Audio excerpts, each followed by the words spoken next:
In terms of that appeal, there was an appeal signed now by, I think, over 240 experts who have published in the peer-reviewed literature, stating that harm is established because 5G is going to increase exposure to everything we have now, the 2G, 3G, 4G, Wi-Fi, all of these frequencies in use now, and then add in new higher frequencies.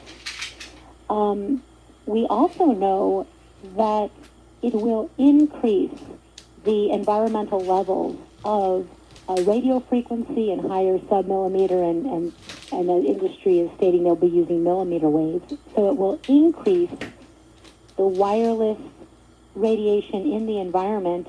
And in fact, in countries where there are lower allowable limits, because those countries don't allow as much radiation as in the United States, Australia, and there's several countries that have among the highest allowable levels from networks, from cell towers and cell antennas.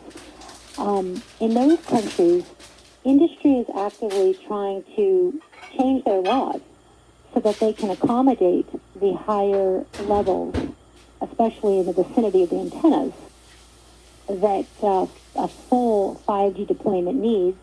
And actually, a lot of what's going on is, in fact, 4G densification. So there's a lot of talk about 5G, but then they're putting in 4G antennas, and later they will put on the 5G antenna systems after.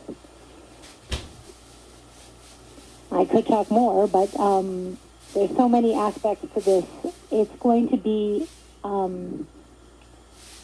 Let's continue with this.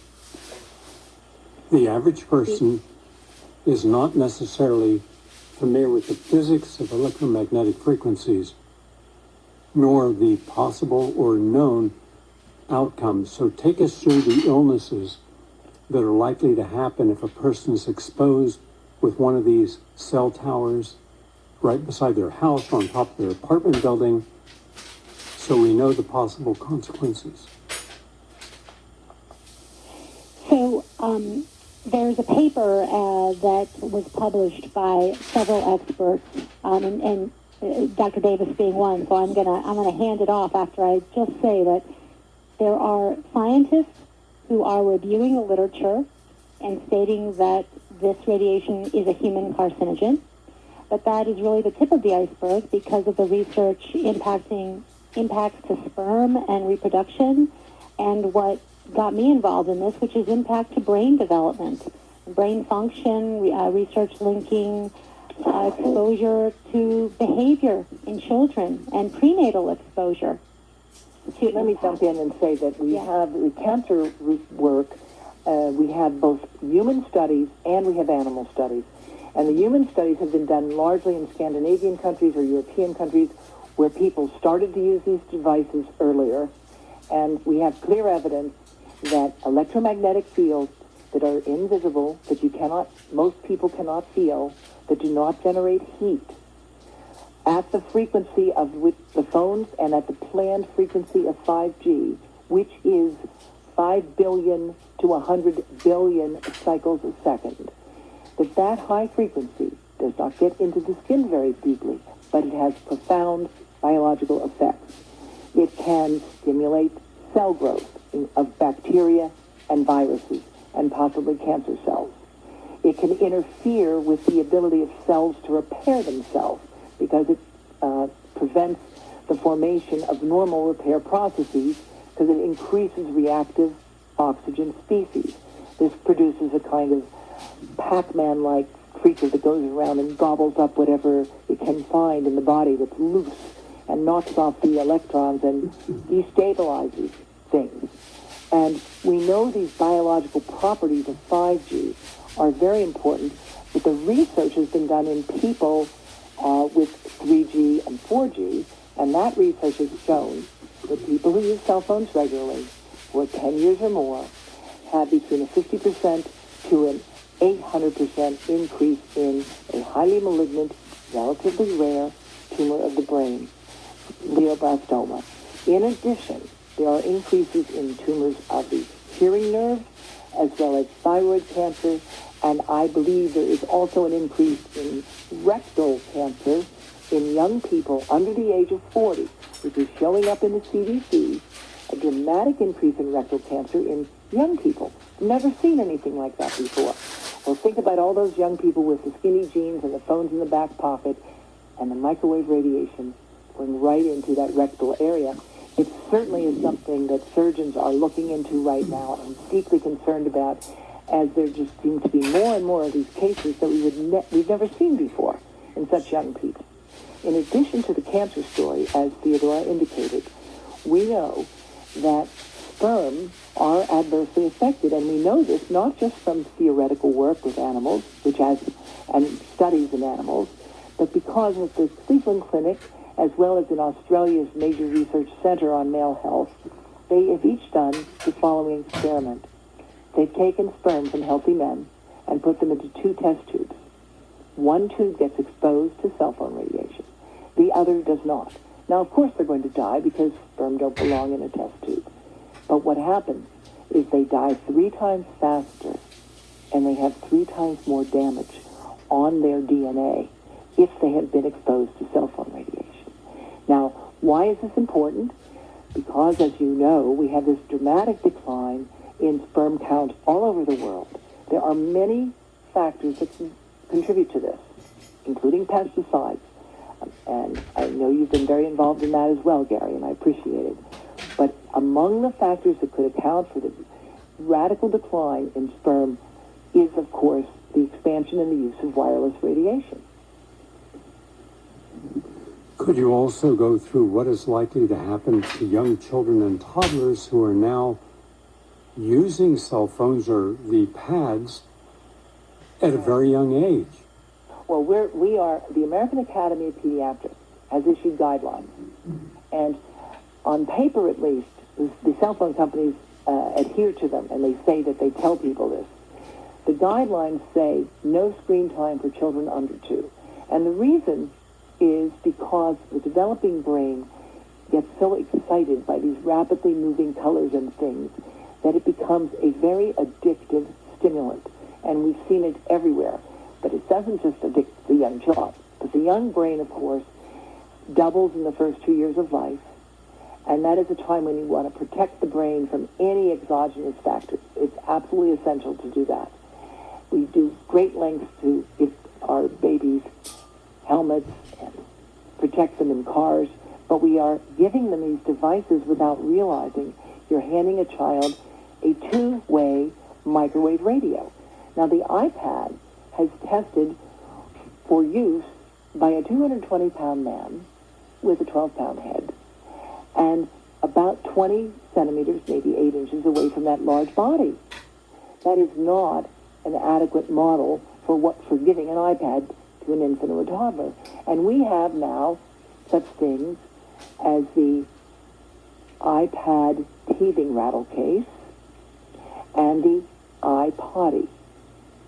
Now, if these companies are really sincere about not wanting to promote toddlers and infants' brains getting damaged by this exposure, they wouldn't then be allowing the production of these devices that absolutely enable this kind of exposure. And we see it everywhere. You go into high-end restaurants, and the children will sit down and they'll be very quiet because they're all glued to some screen. And research has now shown that children of parents who use phones regularly have delays in speech development. Their brains are not processing the information because the parent isn't talking to them. The phone or the iPad becomes a kind of babysitter. This is a very, very bad idea. And the American Academy of Pediatrics has given advice about this that can be found on their website as well as ours. And we have safety cards with this information that tells you what is appropriate to do for children. We believe that children should not be playing with these devices generally. And the French government has banned cell phones in schools for kids under the age of 16. And I think that's a good idea for a lot of reasons. I'd like you to continue on that theme because we're seeing an epidemic of psychological conditions in the younger population. Now, the conventional medical paradigm wants to protect the chemical, electronic, and telecommunications and agricultural chemical food industries and find every reason to blame more and more illnesses solely on genes. But at the same time, they want to push aside the epigenetic factors that most likely explain these genetic abnormalities being discovered in the lab. And it's long known, it's long known that radiation disrupts genetic expression. Can you comment upon this relationship between electromagnetic frequency radiation from a cell phone or a tablet or a computer and genetic disruption and the rise in diseases and disorders that we're witnessing today? Certainly, and I appreciate, let's just be very common sense here. Over the past 20 years, we've had a huge increase, as you indicated, in autism, in degenerative diseases that are reportedly being diagnosed at younger and younger ages, as well as in certain unusual cancers, just in the past 20 years. Now, do you think our genes have changed that much in 20 years? No. This obviously is reflecting the interaction of the environment with our genes. And the evidence for the importance of the environment for our health comes from studies that have been done on twins. Identical twins come from one egg, and they split at conception, so you get two identical beings from it. Studies have shown that if you look at the methylation patterns of the genes of identical twins, that at age 3 they look pretty close to identical. But by age 50, you can find the same twins do not look like they're even related to one another. One might have been a smoker. One might have worked in a plant producing glyphosate. One might have had exposures to X-rays through radiation as a technician. Different exposures account for different methylation patterns in identical twins. So what we say is that genes give us the gun, but the environment pulls the trigger. And it's the environmental factors that we have to look at more closely, as you have indicated in many of your programs.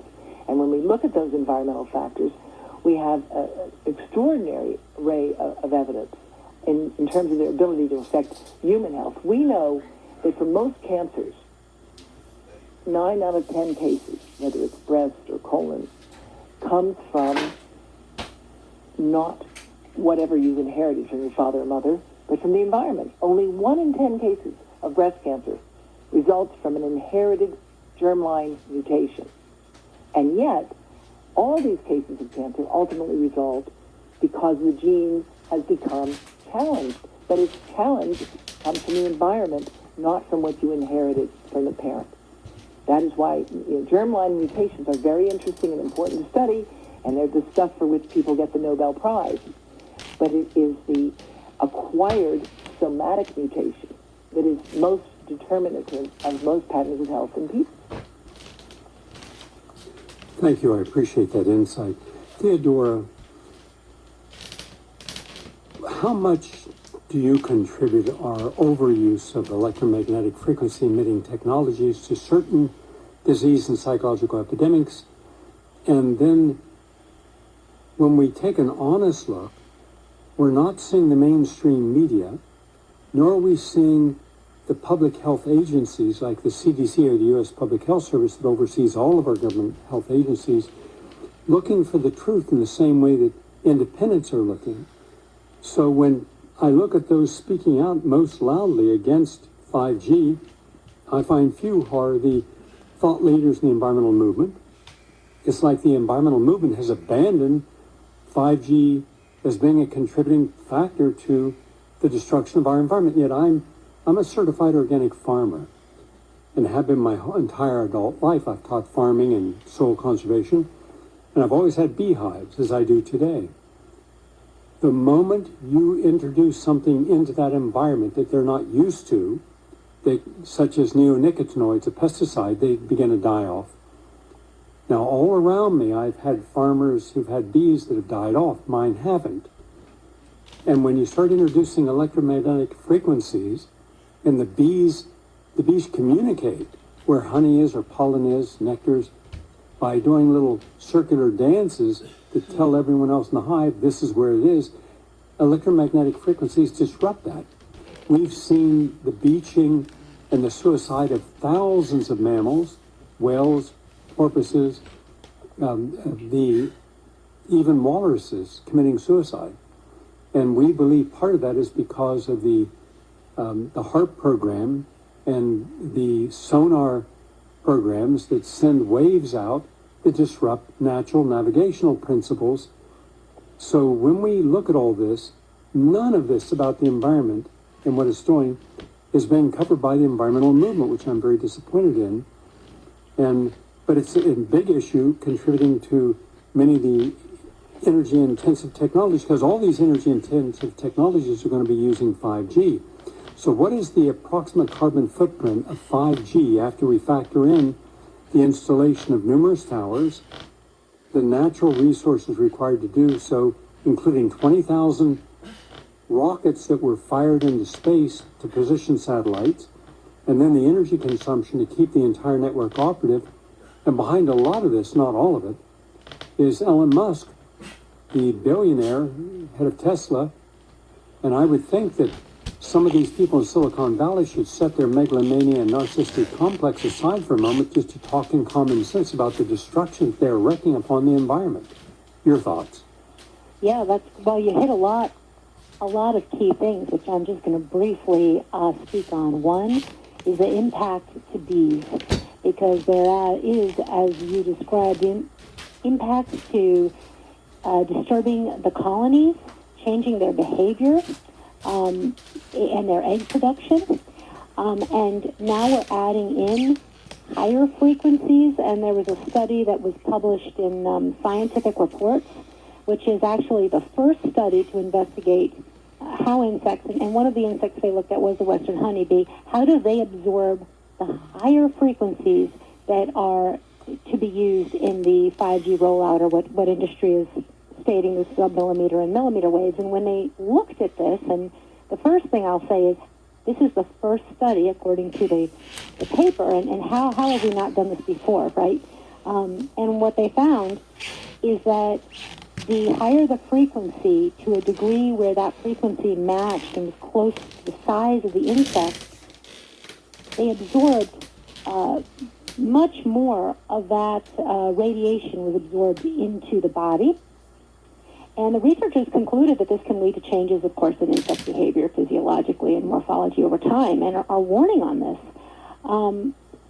And we know that trees and plants are sensitive to these frequencies. There was a field study that was done, for example, over many years, following trees, and found damage to the trees on the sides that faced the antennas. Environmental Health Trust we have pages dedicated to this. We have a page on bees, a page on wildlife. We put the published research, we link to it, we summarize it. One other thing that you brought up, which I think is really important that we've been working on, is getting out information about the increased energy consumption. So you imagine all of these new devices all require energy. All of these installations, which industry calls small cell, and by the way, we're talking about 800,000 according to FCC chairman, and we certainly expect more than that just in the United States for the next few years. So that's 800,000 more wireless antenna installation sites, which are being proposed literally in people's front yards. But then all the devices that they're connecting to, there are reports which are documenting it's going to raise overall energy costs and needs. Industry has not met their goals for energy efficiency. I know Trudy Sinker has a new book, A Web of Inconvenient Truths, which talks about this. And also there's the issue of toxic waste and the fact that we're not really recycling these, and when they are being recycled, we're polluting communities. Kids are pulling apart the pieces and in other countries and being impacted by the lead. There's also, of course, the conflict minerals, the mining, and how we're even creating every part of the chain of the creation of all of these devices, the unfettered rollout is impacting communities everywhere at every point of the life cycle of the device, from the beginning to the end, from the people working on the chip and the benzene in factories to where we're supposedly recycling and not recycling. That's a very good point, and let me just say that I think that we have to recognize that there are a lot of unintended consequences, and that there's no free lunch here. One minor thing, Gary, there have not been 20,000 satellites in space yet, but Elon Musk and others are planning to basically blanket the lower areas of space with satellites that will then be involved in 5G. And we object in the most strenuous terms possible to this experiment with our planet. I mean, that's why these guys want to go to Mars. They know that this one's going to be pretty much destroyed at the rate we're going. I certainly hope that Elon Musk gets the message. He has children too. And the idea that this radiation is harmless absolutely flies in the face of science. Here's what we know. Yes, 5G is higher frequency. And yes, it only gets in a 64th of an inch or a few millimeters into the skin. But guess what? The effect that it has on the body is not just the stimulation of the skin, where if, by the way, you have had too much sun damage and you have a precancerous growth, this will tend to encourage it to become a cancer. But once you get that exposure, it has a systemic effect. And we need to evaluate that. We need to study it. And again, I believe we need to push for wired and not wireless.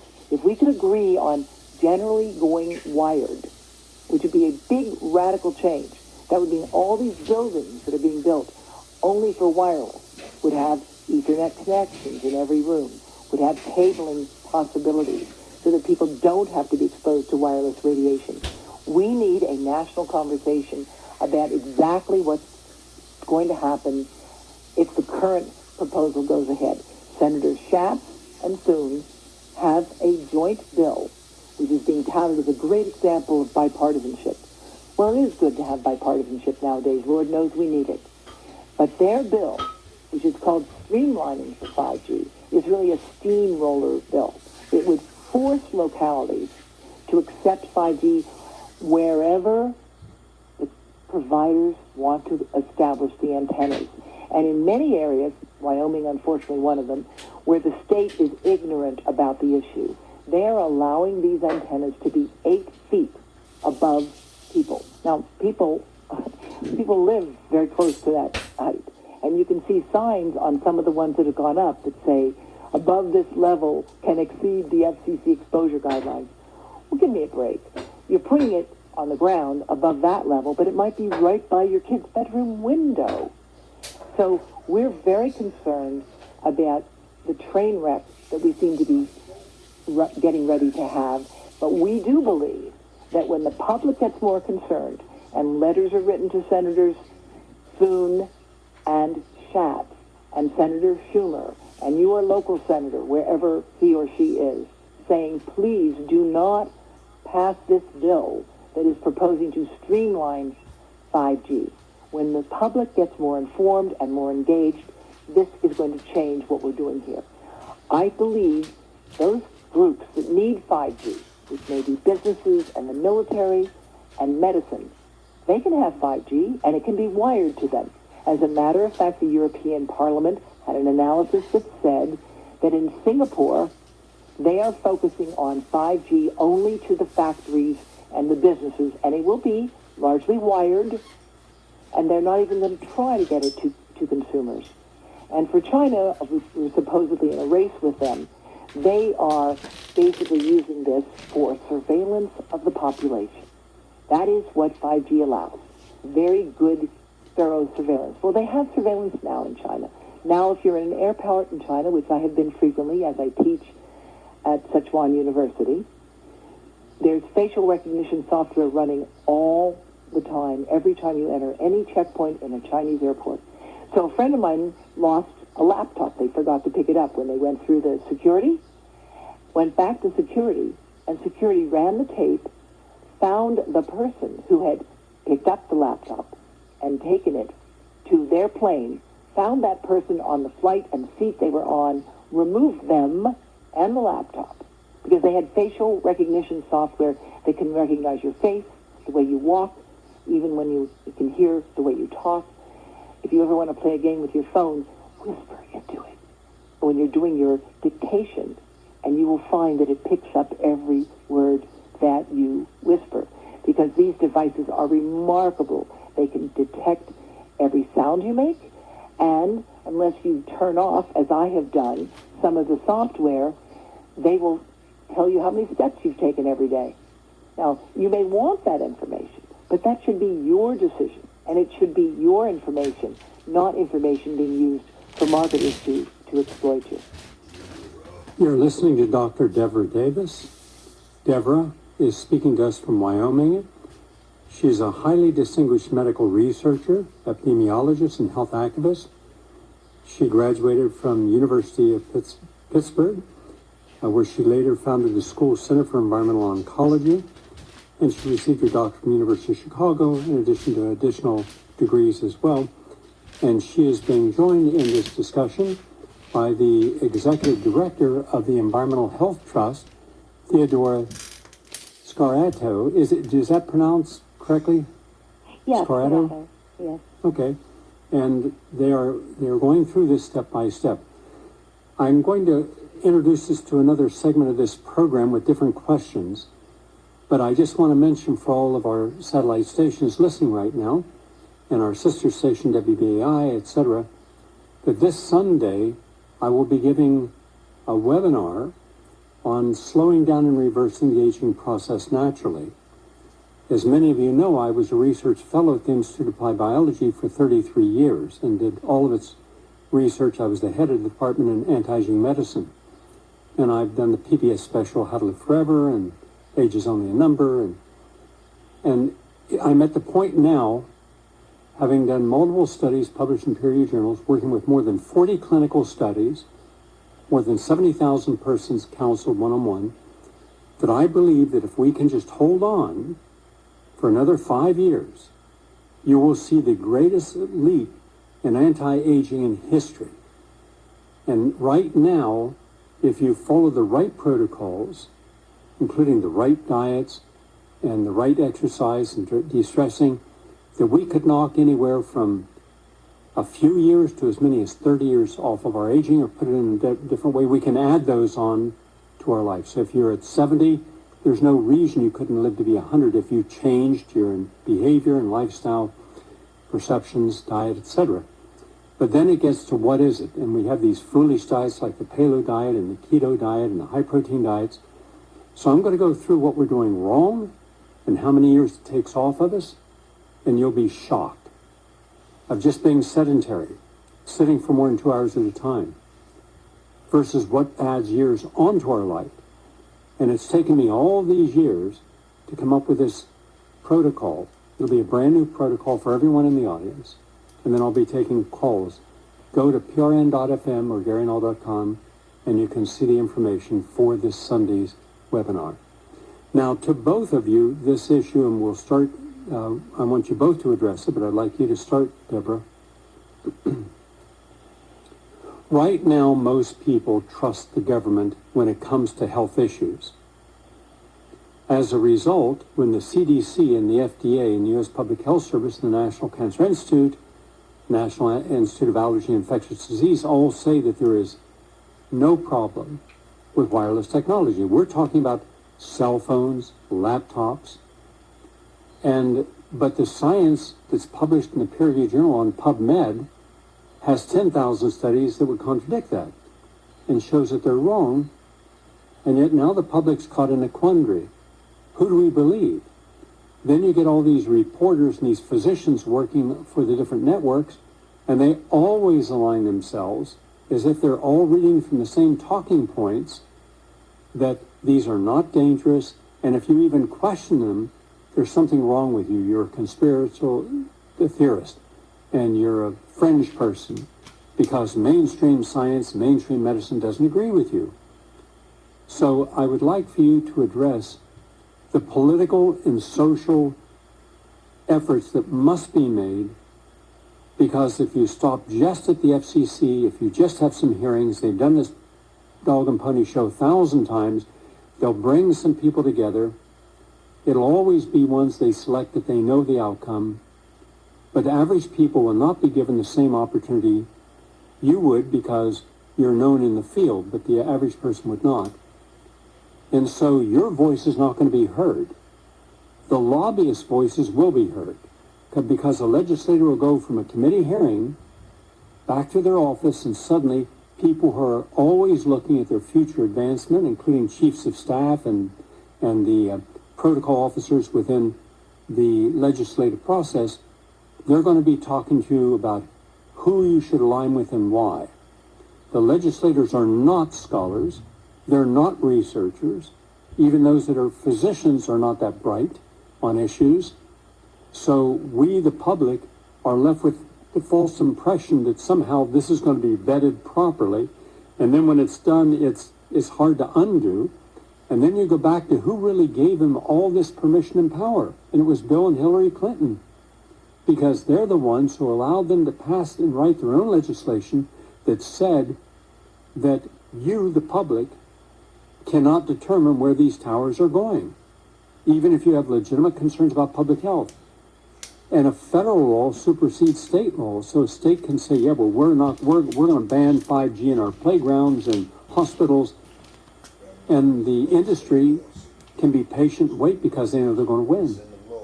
So what do we do, knowing that the game from the very beginning was fixed, that these are incorrigibly corrupt companies, the telecommunication companies? After all, they've all been cooperating with spying on us for decades. We found that out with WikiLeaks and Julian Assange. And then Obama went back and backtracked and got all these companies to then pay attention, even though they've been illegally giving information to the National Security Agency. So how do we surmount such incredible challenges when they have the power? They control the media, they control the New York Times, they control a lot of scientists for hire.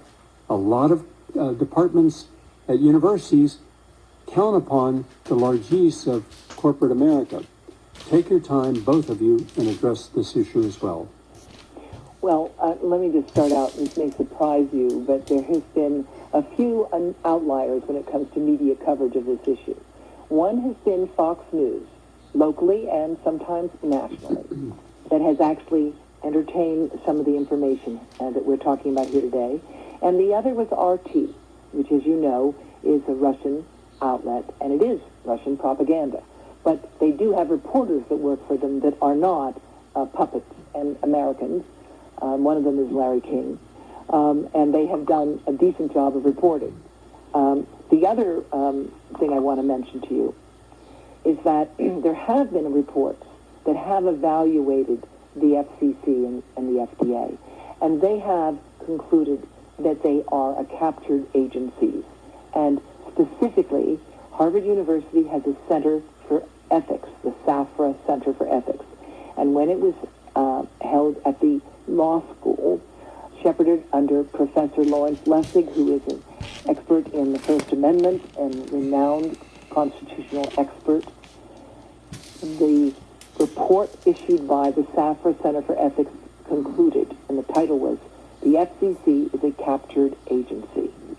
Now, hopefully we will get that information before the legislators. We have a lot of new legislators. They don't know much about this issue, but let me tell you, you remember the movie Thank You for Smoking? And it was all about how there was this guy whose job was to promote smoking, and he had, for friendship, he got together with people who had to promote alcohol and guns, and they called themselves the Mod Squad for Merchants of Death. Well, in this movie, the very end of the movie, the guy goes through a lot of hard times trying to promote tobacco. And there's a group of people sitting in front and looking a little uncomfortable with suits on, and from off-camera, a voice says, "Well, is it true? Do cell phones cause brain cancer?" And the movie is in the early 90s. And they all start to speak at the same time over one another. "Well, we're not sure." Blah. And he says, "Listen, gentlemen, I want you to practice saying these words in front of the mirror every day. While we are concerned about the matter, at this point there is no direct evidence." Now that message has been industry's message for years. But in addition, As I document in my book, Disconnect, which, by the way, can be purchased on Amazon, in that book, I quote a memo from Mongalvan Associates to Motorola saying, we hope that the job has been done adequately, that there are war-games underway to dispute the new scientific reports from Professor Henry Lai, who was a very distinguished and is a very distinguished researcher and innovator in this field, who showed back in 1994 and 5 that cell phone-like radiation damaged the DNA in the brain. And by the way, his finding has been replicated over and over again, including most recently by the U.S. National Toxicology Program. That finding of damage to DNA in the brain, the industry understood that there would be terrible if that finding got published. So what did they do? As I document in my book, Disconnect, they tried to get Henry Lai fired. They went to the journal that had accepted the article and tried to get it unaccepted. And when all that failed, they went to NIH and tried to get the government to stop giving these researchers money by accusing them of fraud. And you know, as a scientific researcher, that an accusation of fraud is a death knell for any researcher. And fortunately, Henry Lai, of course, was able to prevail. But it had a huge negative mark on him. And as this industry has done over and over again, they have tried to go after the scientists who produce the science and do whatever they can to get the work not published. Now, interestingly, the insect study that Theodora mentioned was carried out by several researchers that have been directly supported by industry. And that insect study is a really pretty remarkable piece of work because it shows they created phantom models of these bugs. All right? So they did a very scientific analysis of different bugs, including, by the way, the honeybee and the Australian bee and the locust, etc. And what they did was with these models, they rotated them and they were able to show the absorption of the different frequencies. And they warn, their findings are such that they warn that these 3D studies are showing that you can get the signal to resonate completely with the body of these animals. Now, think about what that means. There are over 1,000 different insects that are critical to pollination, which is critical to agriculture. 1,000 different insects. And their conclusion is that the absorption for these insects can be up to 3 times more than would normally be expected.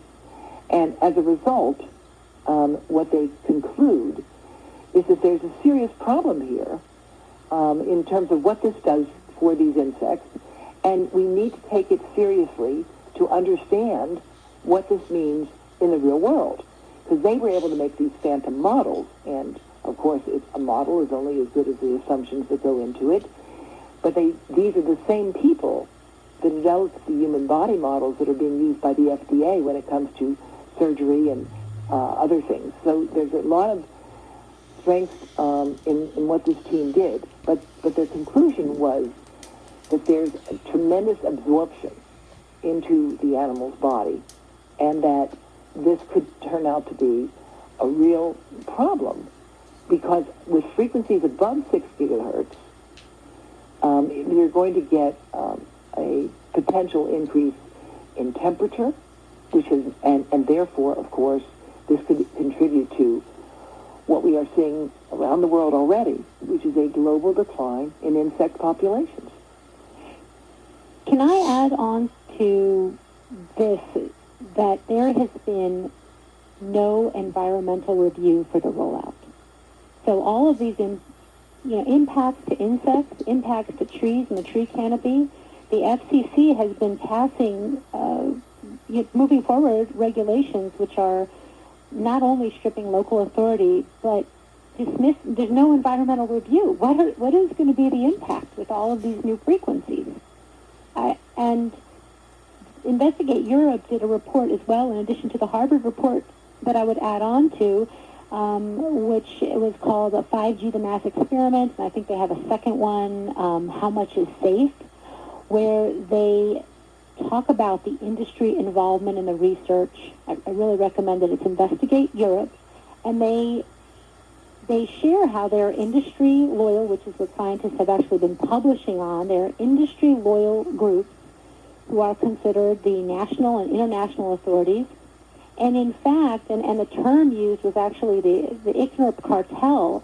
There's a group of a handful, just over a dozen scientists who are actually represented in several of the groups. Explain what ICNIRP is. We haven't used that term before, and people won't know that it's the International Commission on Non-Ionizing Radiation Protection, and it's largely a self-appointed group of experts. There's no review, no oversight whatsoever, and yet it sets the standards that have been adopted throughout the world in many countries, although many have adapted them. For example, in India, they issued their own standards, which are 100 times more stringent, and yet not stringent enough by many accounts. Okay, Right. so we're coming up, hold on one second, we're coming up to the end of the program in 3 minutes, and I'd like for you both to have an opportunity to address this. I have seen an enormous increase, as I'm sure you both have, of children and teens suffering from epidemics in autism, and it's been denied the causes. It's all in the gene, they say. Not vaccines, not mercury, not aluminum adjuvant, or none of the electromagnetic pulses. And now we're seeing an epidemic in adults and children in environmental sensitivity, where people are so sensitive to the frequencies and the chemicals, the smells in their environment that they're having a hard time coping.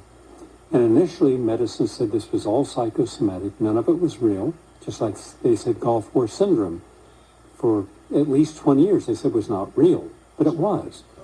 So what is it going to take? Is it going to take having an epidemic or pandemic of environmental illnesses in this country with children having brain tumors or disrupted metabolism, chronic ear infections, before we have an honest person in government, now that's an oxymoron, who actually says it's a cause, because otherwise you're facing the same dilemma that we had in the past with the tobacco industry, and then the asbestos industry, and then Monsanto and Bayer and others with the neonicotinoids and glyphosate, where they also try to get rid of the evidence that it caused memory tumors by destroying the reputation of Seralini. He sued and won, by the way. And now it took all these decades, and they've lost 3 lawsuits in a row, and they have 15,000 lawsuits to go up against them on the glyphosate. If we don't have 30 years of allowing this to occur before we finally one day say, yeah, we made another big mistake, and no one's going to be held accountable, and a corporation may pay some money, but that's part of the cost of doing business. What's it going to take? Well, one of the things that's been happening is that there is a lawsuit now in the Ninth Circuit. The National Natural Resources Defense Council is the only major environmental organization to have weighed in a serious way on this particular issue. And they are demanding that the FCC follow the law and do an impact assessment, an environmental impact assessment on 5G.